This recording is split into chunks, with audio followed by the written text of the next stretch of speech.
Hi there.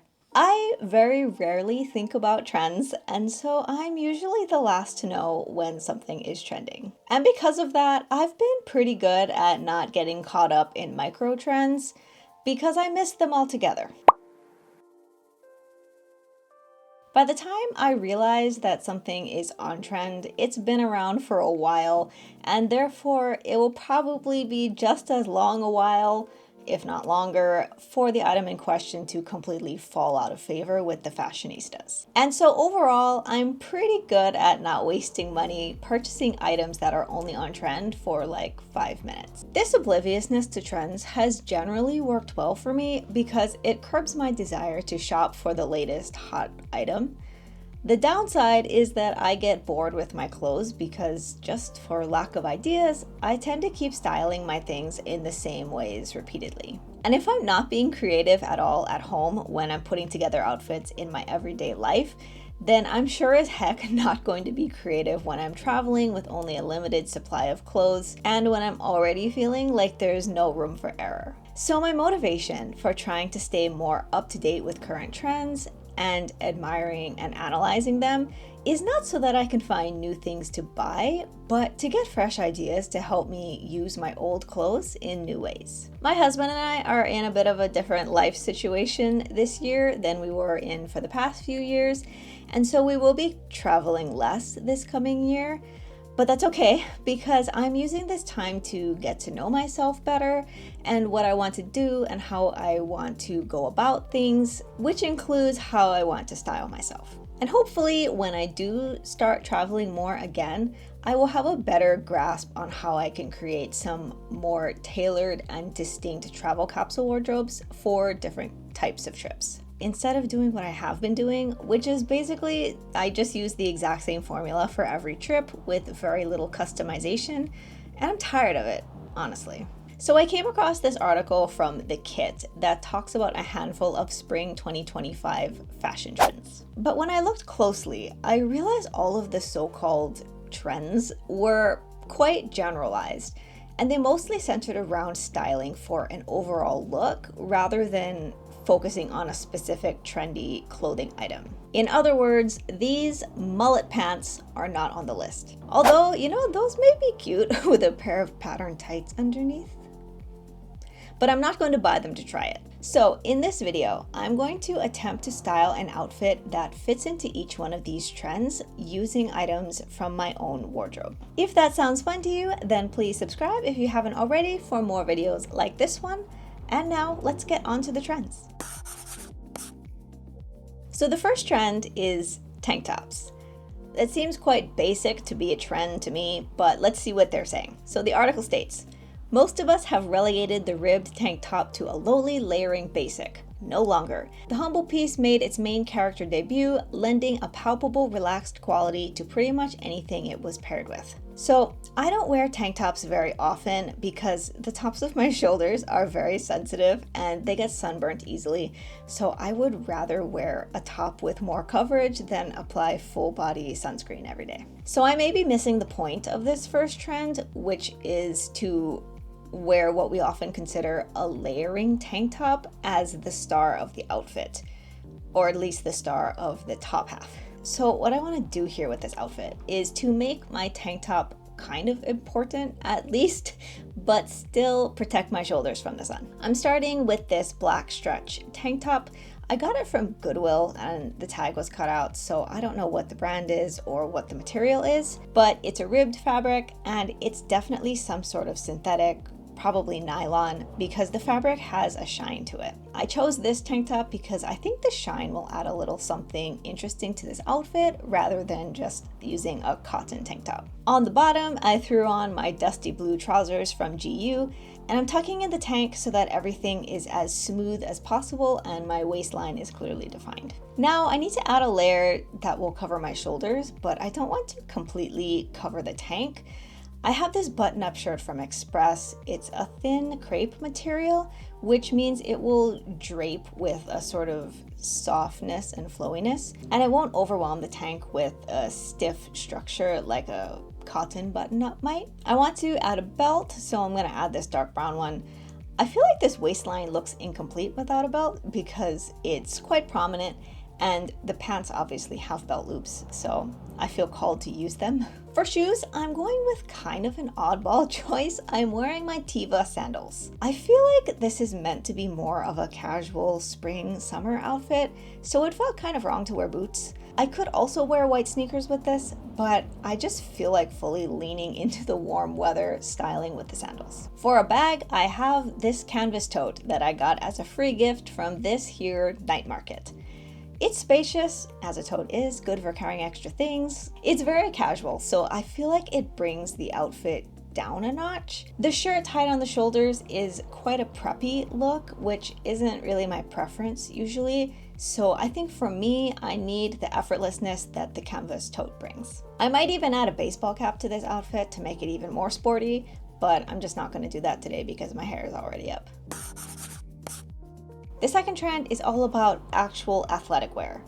Athletic, not athleisure. The article states, designers skipped the eye-rolly promise of bar class to brunch dressing for actual athletic wear. This is different from the athleisure trend of years past, although I don't even actually think that can be considered a trend anymore. It's more of a subcategory of its own at this point. Athleisure started as the concept of wearing athletic wear casually, but as time went on, brands started selling dedicated athleisure wear more focused on style than function. So this trend, to me, seems like it's taking athleisure back to its roots by styling actual sportswear into street outfits. I am not a sporty person, so I don't have much actual sportswear, so I'm going to have to improvise. I also want to try to create an outfit that I would actually maybe kind of wear.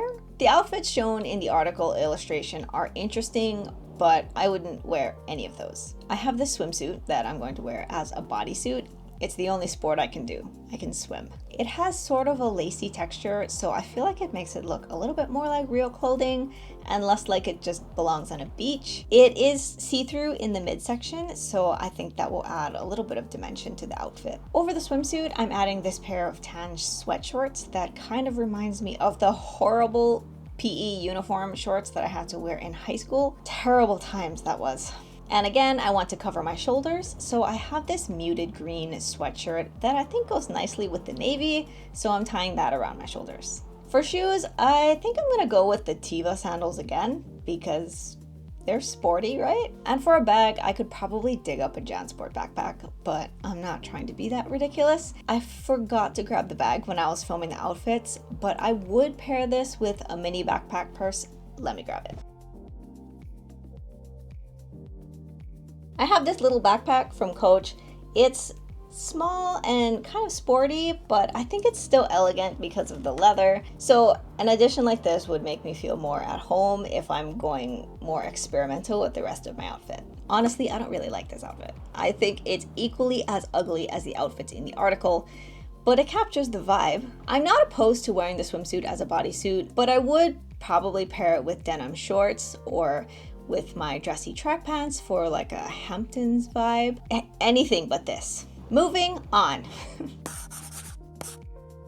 The next trend is called mask moment, short for masculine. The article states, fashion's penchant for gender-bending dressing is often described as menswear inspired or borrowed from the boys. Endless layers of deliberately oversized boyish staples are inspiring us to exclusively peruse the menswear section. I like the idea of menswear inspired dressing, but I've come to realize that really stiff and structured clothing just doesn't really suit me. I end up feeling like a circle stuffed into a square box, if that makes any sense. It just doesn't feel natural on me. So when I do want to wear more stiff and structured menswear styles, I try to balance them with softer and more feminine things. I want to start with a blazer, because what is more menswear than a blazer? I like this second look from Rabanne.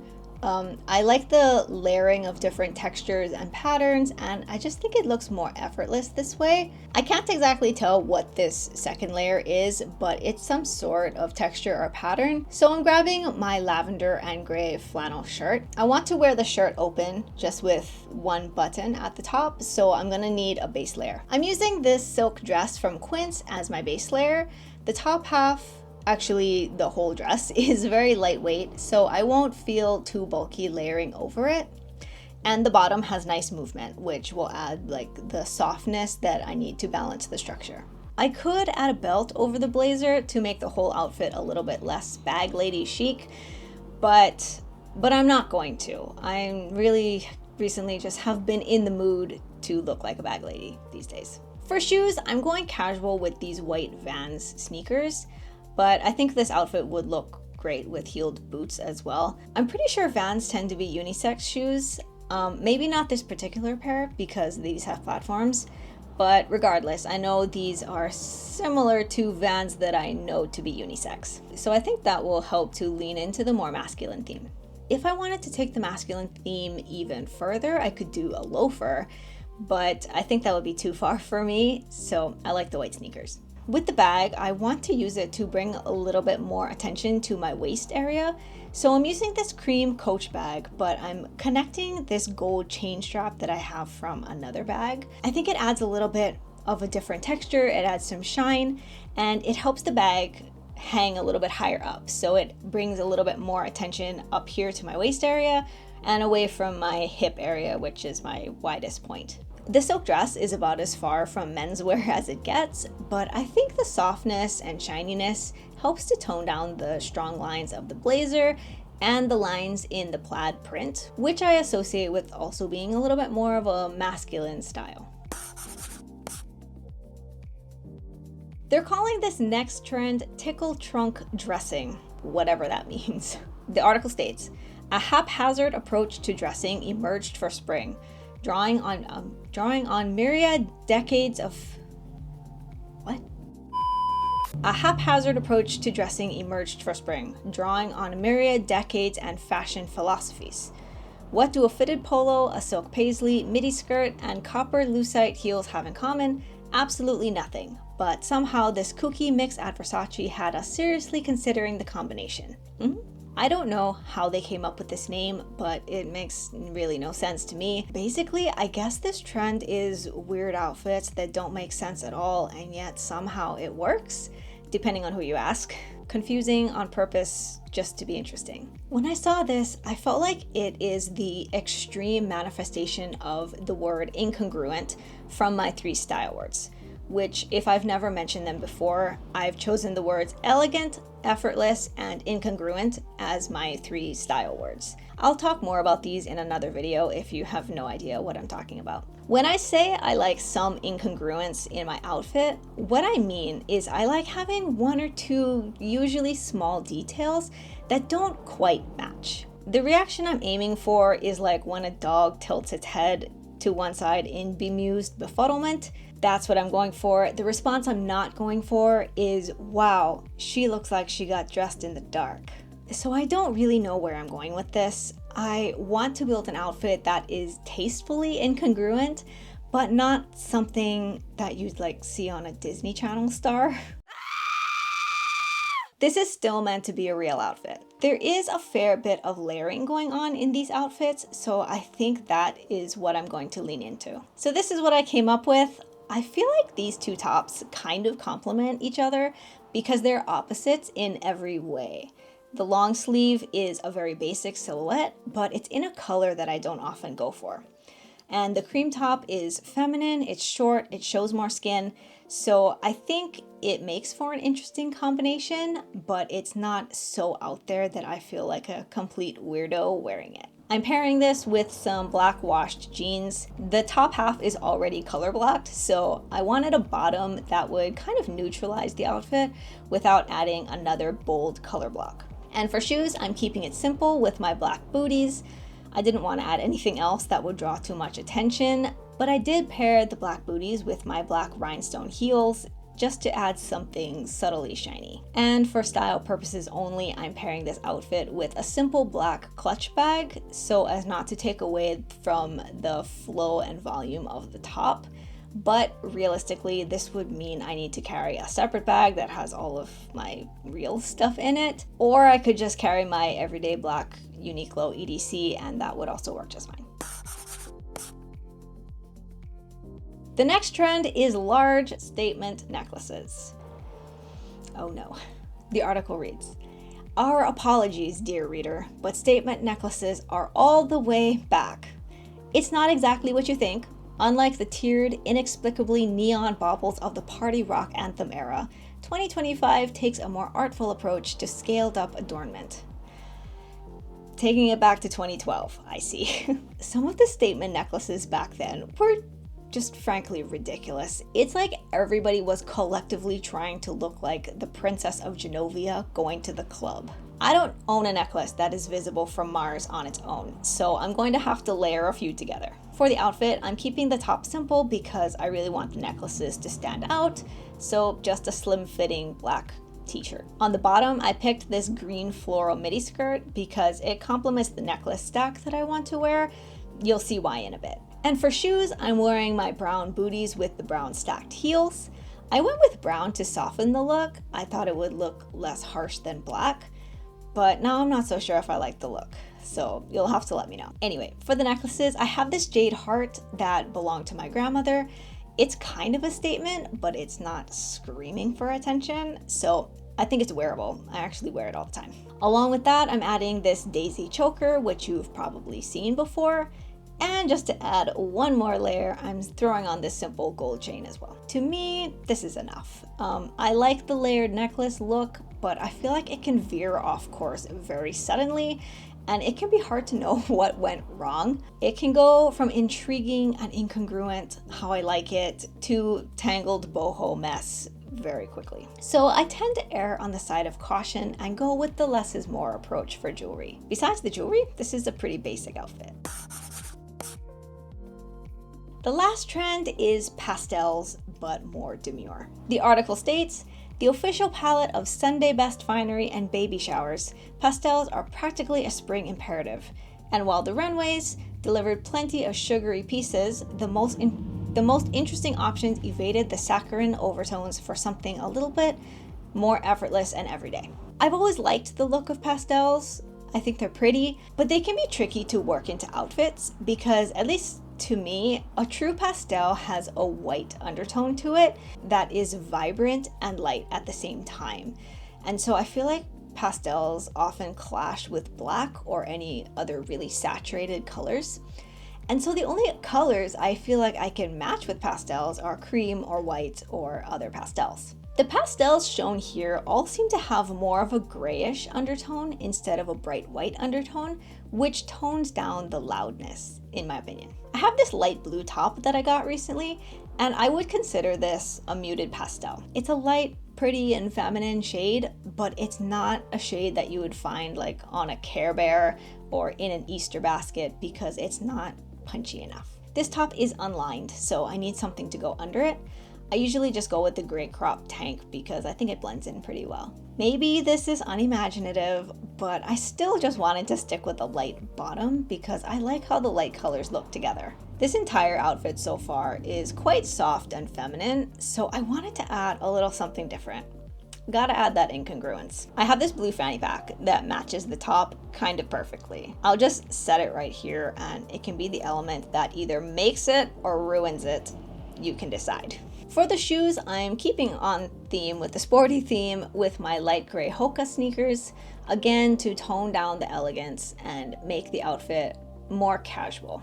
So this is the first time I've done anything like this, and I'll probably do it again. I've always had this idea in my head that if I didn't fully come up with an outfit out of my own imagination, then I was basically plagiarizing somebody else's personal style and I'd go straight to jail. I had a professor that practically threatened us with life in prison if the AI over at Turnitin.com said we plagiarized a line. Some of the outfits that I came up with here are combinations that I might have come up with anyway, but a couple of them are pretty out there for me. It's not that I wouldn't wear them, but I just don't know exactly where I would wear them. But that's not the point. The point is that I managed to come up with combinations that I never thought about before. And even those oddball outfits didn't turn out half bad. I'm still working on defining my personal style in a more coherent way. I had been in kind of a plateau in my style journey, and I didn't know why I was stuck.